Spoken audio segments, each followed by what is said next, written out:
আজ আমরা হাদিসের আলোকে জানব ইহুদি রাষ্ট্র ইসরায়েল কিভাবে ধ্বংস হবে। ইমাম বাকের রহমাতুল্লাহি আলাইহি থেকে জাবের জুফি বর্ণনা করেন, যখন রোমের বিদ্রোহীরা রামাল্লায় অবতরণ করবে ওই বছর পাশ্চাত্যের পক্ষ থেকে সমগ্র বিশ্বে প্রচুর যুদ্ধবিগ্রহ সংঘটিত হবে।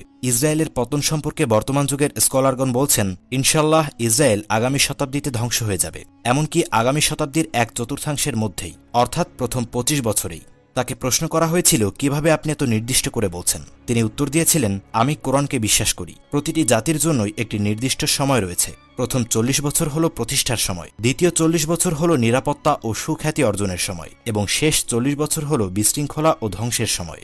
যুক্তরাষ্ট্রের সাবেক পররাষ্ট্রমন্ত্রী হেনরি কিসিঞ্জার একবার বলেছিলেন, নো মোর ইসরায়েল বাই 2022।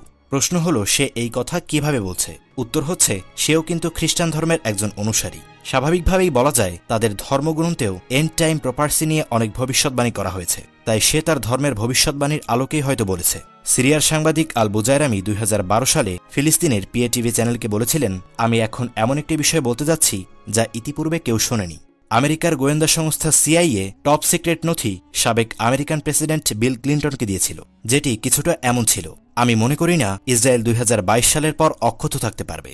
আপনারা ইতিমধ্যেই জেনে গেছেন, পবিত্র আল আকসার চাবি মুসলমানদের নিকট হস্তান্তর করা হয়েছে। এখন প্রশ্ন হচ্ছে, ইমাম মাহাদি যখন আসবেন তখন কি জেরুজালেমকে খিলাফতের রাজধানী করবেন, এবং এখান থেকে কি পরিচালিত হবে আগামী দিনের মুসলিম বিশ্ব?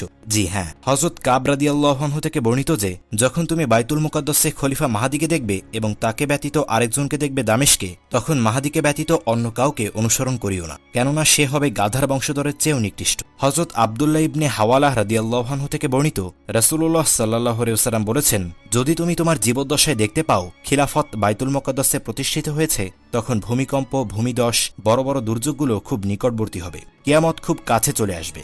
জেরুজালেম বিজয়ের পর ইমাম মাহাদি ইহুদিদের সাথে কেমন ব্যবহার করবেন? ইহুদিদের বেশিরভাগই কি তখন মুসলমান হয়ে যাবে? রাসূলুল্লাহ সাল্লাল্লাহু আলাইহি ওয়াসাল্লাম বলেছেন, তাবুত আস-সাকিনা আন্তাকিয়ার একটি গুহা থেকে এবং তাওরাতের অধ্যায়সমূহ সিরিয়ার একটি পাহাড় থেকে বের করে আনা হবে। বলে রাখা ভালো, তাবুত আস-সাকিনা হচ্ছে ওই সিন্ধুকটি, যেই পবিত্র সিন্ধুকটি ইহুদিরা খুঁজছে, আর ওই গ্রন্থের মাধ্যমে ইহুদিদের কাছে যুক্তি ও দলিল প্রমাণ পেশ করা হবে। অবশেষে তাদের মধ্যে অনেকেই ইসলাম ধর্ম গ্রহণ করবেন। হযরত কাব রাদিয়াল্লাহু আনহু হতে বর্ণিত, মাহাদি আলাইহিস সালামের নামকরণ মাহাদি করার কারণ হচ্ছে, সে ইহুদিদেরকে আসল তাওরাত কিতাবের পথ দেখাবে। ইমাম মাহাদি তাওরাত কিতাবকে সিরিয়ার এক পাহাড় থেকে খুঁজে বের করবে। অতঃপর উক্ত কিতাবের উপর ইহুদিদের অনেক দল আত্মসমর্পণ করবেন, যা তিনি 30,000-এর মতো উল্লেখ করেছেন। উল্লেখ্য যে, আসল তাওরাত কিতাব ও কোরআনের মধ্যে কোনো পরস্পর বিরোধী কিছু থাকবে না, কারণ দুটি কিতাবই আল্লাহর কাছ থেকে অবতীর্ণ হয়েছে, যার কারণে ইহুদিরা আস্তে আস্তে হেদায়েতের দিকে আসবে এবং মুসলিম হয়ে যাবে। হযরত কাব রাদিয়াল্লাহু আনহু থেকে বর্ণিত, তিনি বলেন, ইমাম মাহাদি রোমে যুদ্ধের জন্য সৈন্য পাঠাবেন। সেখানে 10 জন বুদ্ধিমান জ্ঞানী দিবেন, যারা আন্তাকিয়ার এক গুহা থেকে তাবুত আস-সাকিনা খুঁজে বের করবে, যেটার ভিতর আল্লাহ তাআলা মুসা আলাইহিস সালামের উপর যে তাওরাত কিতাব নাজিল করেছিলেন এবং ঈসা আলাইহিস সালামের উপর যে ইনজিল কিতাব নাজিল করেছিলেন তা থাকবে।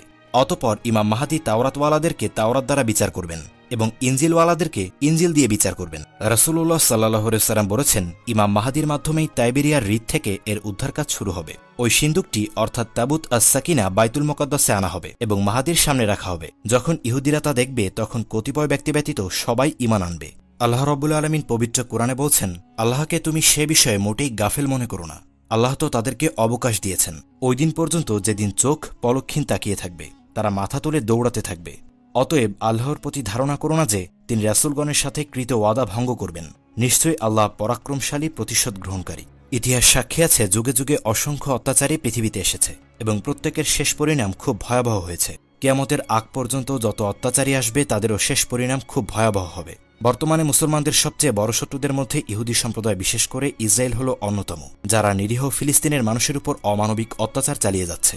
তারা মনে করছে নিত্য নতুন প্রযুক্তির বলে পৃথিবীর মুসলিমদের ধ্বংস করবে, কিন্তু এটা কখনোই সম্ভব নয়, বরং তারা নিজেরাই ধ্বংস হবে, যার স্পষ্ট প্রমাণ হাদিসের মধ্যে রয়েছে। আর এটা হবে কিয়ামতের বড় আলামতগুলোর মধ্যে অন্যতম একটি। নবী করিম সাল্লাল্লাহু আলাইহি ওয়াসাল্লাম পবিত্র হাদিস শরীফের মধ্যে বলেছেন, মুসলমানরা ইহুদিদের সাথে যুদ্ধ না করা পর্যন্ত কিয়ামত সংঘটিত হবে না। এমনকি ইহুদিরা পাথর ও গাছের আড়ালে লুকাবে।